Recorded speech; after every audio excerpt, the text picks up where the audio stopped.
Bonsoir, bienvenue sur Sensation. Ce soir dans le MAG, nous accueillons Stéphane Terry, auteur du roman L'Isaac Circus et président des éditions Teroma. Bonsoir. Bonsoir. En 2003, vous écrivez votre premier roman, Même pas mal. Votre second roman intitulé Les 5 doigts du monde sortira quant à lui en octobre 2010. De quoi parlent ces deux premiers romans ? Le premier roman, Même pas mal, parle de quelqu'un qui en fait a rompu avec sa compagne et qui part au bout du monde pour se nettoyer la tête en fait. Donc j'ai un peu tout mélangé et le roman n'a pas trouvé d'éditeur, mais je sais pourquoi aujourd'hui. À l'époque je savais pas pourquoi, parce que je trouvais que c'était bien, mais après relecture, après quelques années à retravailler l'écriture, je me suis aperçu que le roman était pas stable. Certaines pages ressemblaient pas à d'autres, et ce qui rendait le roman des fois un peu ennuyeux en fait. Voilà. Et pour les 5 doigts du monde Les 5 doigts du monde, c'était un test. J'avais déjà dans l'idée de créer ma propre maison d'édition, mais je voulais tester mon écriture pour voir si par rapport à Même pas mal, effectivement, les choses avaient évolué. Le seul souci, c'est là encore, c'est une vraie jungle de trouver un éditeur. J'ai signé avec la maison Edilivre à compte d'auteur, donc j'ai financé en fait l'édition des 5 doigts du monde, la correction. Et là, j'ai été un peu déçu parce que je me suis aperçu que Edilivre avait édité un livre qui n'était pas bien corrigé. Il y avait encore beaucoup de fautes dedans. Tous les auteurs font des fautes parce qu'on est dans l'histoire et on oublie des fois un peu la grammaire. Donc j'ai été un peu déçu par ça, et dans le même temps, ça a été une révélation parce que je pense que ce roman vraiment vaut le coup d'être défendu. Et c'était déjà les prémices de l'Isaac Circus. Vous avez donc créé votre propre maison d'édition, Teroma. Donc présentez-nous, Teroma, qu'est-ce que c'est ? Teroma, c'est une association à but non lucratif qui va mettre en avant des nouveaux talents. Donc essentiellement des gens qui peuvent écrire pour le théâtre, pour la télé, pour le cinéma, des nouvelles, des romans et tout ce qui peut permettre aux mots d'être vivant. Donc l'idée, c'était de repartir à la base et de se dire, si je veux trouver des nouveaux auteurs, il faut que je crée tout un cheminement de visibilité. Donc Teroma s'est occupé de ça. D'abord de trouver un modèle qu'on va mettre en place avec le projet Pas vu, pas lu, qui va permettre justement de recréer un espace pour le livre, et avant tout pour les livres qui seront édités par Teroma. Le deuxième point, c'était avec Teroma de créer des ateliers qui permettent tout de suite de voir là où ça pêche quand les gens coincent sur quelque chose. Et ce dont on s'aperçoit tout de suite en commençant les premières sessions d'ateliers d'écriture, c'est que beaucoup de gens ont peur de montrer, comme j'ai eu moi-même peur de montrer le premier, de le lâcher. Il y a aussi quelques petites maladresses dans la façon de concevoir la narration ou la forme de récit qu'on a choisi. Mais globalement, il y a beaucoup de gens qui écrivent et beaucoup de gens qui ont des choses à dire. Et ça ne veut pas dire forcément écrire 10, 20 ou 30 livres dans sa vie, peut-être un, mais avec une histoire extraordinaire qui devrait intéresser plein de gens. Donc vous avez été édité par Edilivre. Votre troisième roman, L'Isaac Circus, a été édité par Teroma. C'est quoi la différence entre Edilivre et Teroma ? Déjà, je dirais la qualité.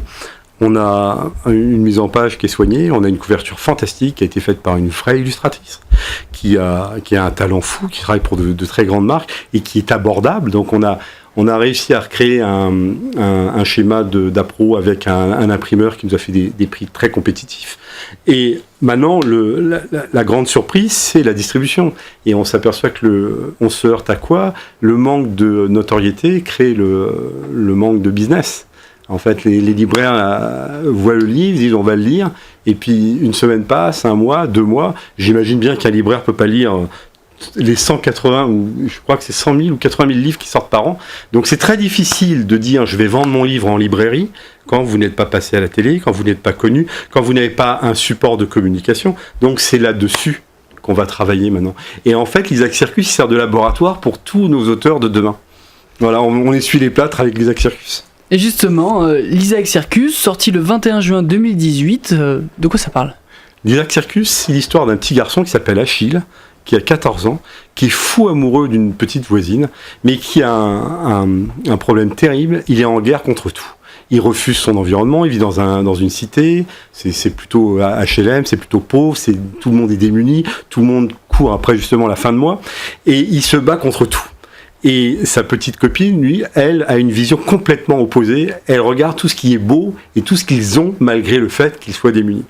Et sa disparition à elle, dans des circonstances tragiques, va tout remettre en question dans la tête du jeune personnage. Elle va lui laisser un cahier après sa mort, et dans ce cahier, il y a tous ses rêves. Et Achille va décider de réaliser tous les rêves d'Isabelle. Donc il va commencer par bouleverser le quartier avec ses rêves, bouleverser sa ville, bouleverser la France et bouleverser le monde entier. Et on est en plein dedans avec les Gilets jaunes. Parce que Achille est altermondialiste, il veut faire passer l'humain avant les logos, avant l'économie, avant la finance, et Achille se bat pour ça. Mais avec cette fois un dessein d'aller au bout des rêves d'Isabelle. Et dans votre processus de création, d'écriture, est-ce qu'avoir un éditeur comme Teroma, par exemple, qui est derrière, qui pousse et qui donne des conseils, c'est important, que ce soit pour les jeunes éditeurs ou même comme pour vous? Je crois que ce qui est important, c'est de plus être seul. En fait, pour les 5 lieux du monde, j'étais seul. Maintenant, il y a Christelle qui m'accompagne, qui fait tout ce travail d'identification des partenaires d'imprimerie, qui fait le travail de connexion avec les réseaux de distribution. Grâce à elle, on est référencé chez Amazon, on est référencé chez De Citré, on est référencé à la librairie.com. En fait, notre livre commence à avoir beaucoup de visibilité. Maintenant, ce qui devrait suivre, on l'espère, ce sont les ventes. Donc Christelle Deschamps, qui est votre collaboratrice, directrice même des éditions Teroma. C'est ça. Ensuite, le futur, votre futur bouquin. Bon, certes, l'Isaac Circus est sorti il y a peu, encore, il y a quelques mois. Vous êtes en train d'écrire un nouveau roman ?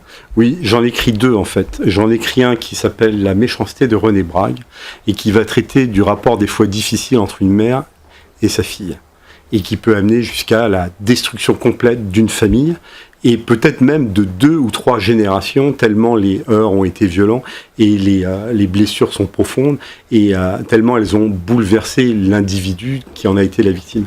Donc la méchanceté de René Brague, c'est intéressant parce que c'est une fratrie qui se retrouve autour du décès de la fille, et à partir de là on va découvrir tous les secrets, les guerres intestines qui se sont joués pendant des années, depuis la plus jeune enfance de l'héroïne jusqu'à sa mort, et découvrir tout ce qu'ils ont raté de cet être humain parce qu'elle était en conflit et que ça ne fonctionnait pas dans ses rapports avec sa mère. Et comment trouve-t-on autant d'inspiration, même après avoir écrit un livre Moi, vous savez, je viens d'un milieu assez difficile. J'ai eu des voisins terribles, j'ai eu des drames, moi, personnels assez important. Moi, je suis le 6e d'une famille de 8 enfants. Mon père était alcoolique, ancien militaire ayant fait la Corée, l'Indochine, l'Algérie, ayant aussi été déporté à l'âge de 17 ans à Buchenwald. Donc, il est revenu avec des traumas qui ont déréglé son comportement. Donc, du coup, ça a été extrêmement violent. Donc, ce que j'ai vécu et ce que j'ai pu voir de certains copains ou copines qui étaient dans les mêmes situations font que je peux aborder ces sujets-là, et ça m'intéresse de les aborder parce que un enfant que vous abîmez, c'est un adulte que vous êtes déjà en train de détruire. Et il faut après des années pour se reconstruire. Et moi, je suis heureux de découvrir que malgré tout, on peut être un blé tardif. Et est-ce qu'être un bon auteur, c'est avoir autant d'histoires où on n'est pas obligé d'être aussi torturé pour savoir bien écrire ? Je pense qu'un bon auteur, c'est quelqu'un qui a envie de partager quelque chose. Que ce soit dramatique ou comique, c'est quelqu'un qui a envie de raconter une histoire ou des histoires, mais qui a surtout envie de les partager avec les autres.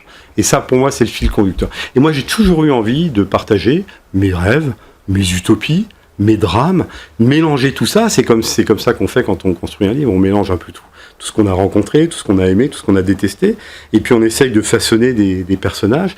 Et des fois, je dois dire qu'en ce qui me concerne, c'est souvent, sont les personnages qui vous rattrapent et qui vous emmènent là où ils ont envie de vous poser, en fait.